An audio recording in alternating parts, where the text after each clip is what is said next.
What is going on, guys? Welcome back to the channel. So I hope you guys enjoyed that little drifting scene that we did. It was so much fun.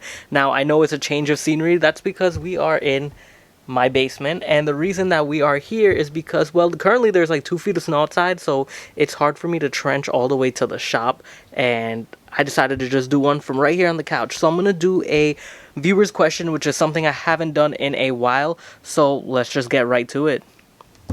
So Ravi Chandel on the channel asked, what do I think automotive will be in the next 3 years? Because it seems like he's interested in coming to the US and possibly pursuing a career in the automotive diesel field. So this is strictly my opinion. And if you guys have your own opinions, you can definitely leave it in the description.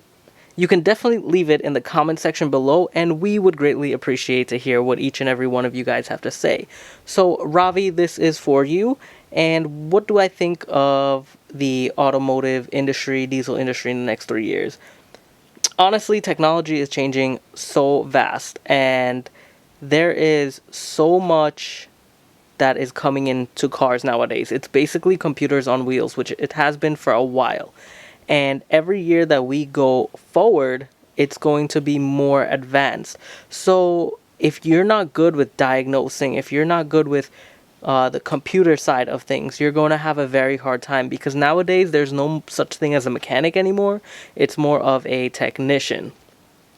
And in the diesel side, diesel trucks are still pretty straightforward. There's not a lot of technology in them as much. There definitely is a lot more than it was in the 80s, but it's still not up to where cars are right now. Now, the newer ones that are coming out, like the 2021s, the Cascadias and stuff, those trucks are different. They have sensors in the bumper. They have sensors that can tell you when the truck is not driving straight in the line, and if you go off your line, it'll vibrate on you and make a noise so you know that you're not steering straight. It also has lane detections. It also has detections in the front where if you're getting too close, it'll automatically break down for you so you don't accidentally rear end into someone. And those are great features that the trucks have. Sometimes it gets in the way of things, but they're great features. Now, like I said, you have to be good with technology. You have to know how to diagnose. You have to know how to figure out what is going wrong, what the computer is trying to tell you. Trucks, you can get away with it a little bit because it's, like I said, pretty much straightforward. It hasn't advanced crazy, but it's getting there. Plus, up here in the States, doing diesel is a lot more profitable, in my opinion, than the automotive industry side. First of all, in diesel, flat rate it exists, but it's not really a thing. A lot of shops don't even do flat rate when it comes to diesel, so you're always constantly going to get a pay.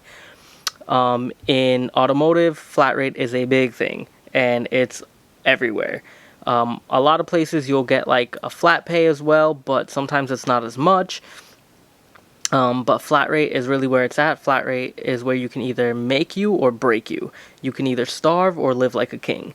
And it depends on how much flow of work is coming in right now. So basically, how do I view it 3 years in time? Not a lot of people is really getting into the industry anymore, and it's killing the industry. The industry is dying because a lot of younger people coming into the world don't really like it, because it has such a dirty perspective. It has such a dirty perspective, and people feel like it's like a nothing kind of job, like you're not worth anything. But to me, it's very similar as a doctor. Now, of course, you're not saving a life, but you're working on something that does help people get from point A to point B. Now, during this pandemic, people say, you know, thank you to the healthcare workers, thank you to the truckers, but no one has ever said thank you to the diesel technicians that keep the trucks on the road to get the supplies to go over to these people who do healthcare.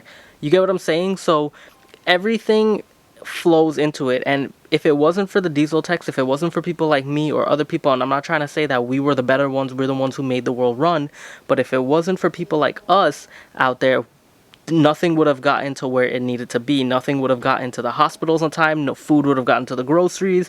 So everything would have stopped. Remember, trucking is the biggest type of thing that keeps the world running. And if you guys hear creaking, it's because there are people upstairs, and I'm filming this downstairs, and it's a very creaky floorboard. So, but I believe 3 years in time, you're going to see a decline in techs because not a lot of people really want to do this kind of field of work.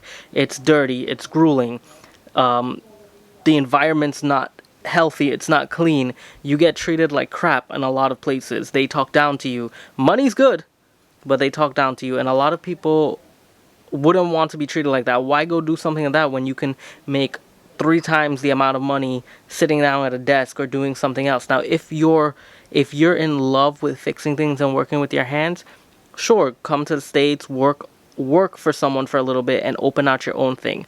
When I had my own business going, I was the happiest because I had no one telling me what to do. I had the freedom of coming and going when I pleased, and I dealt with every customer with respect, and they all liked me. Business was good. Then I closed it down, and I ended up getting a job offering to do diesel, and that's how I started learning the diesel side. I don't know if I really want to open up another shop again, working and fixing people's cars or trucks, but I do enjoy automotive and trucks as a hobby. I enjoy making videos for you guys. I enjoy showing you guys how to do certain things. So if you have any more questions, Ravi, I hope I answered it. If not, guys, if you guys are all watching this, I hope you guys can jump in the comment section below and help Ravi figure out what is it that he wants to do. If you guys enjoyed this, please make sure you hit the like button. And also, if you're not a subscriber, please make sure you hit that subscribe button. I'll see y'all for the next one. Peace.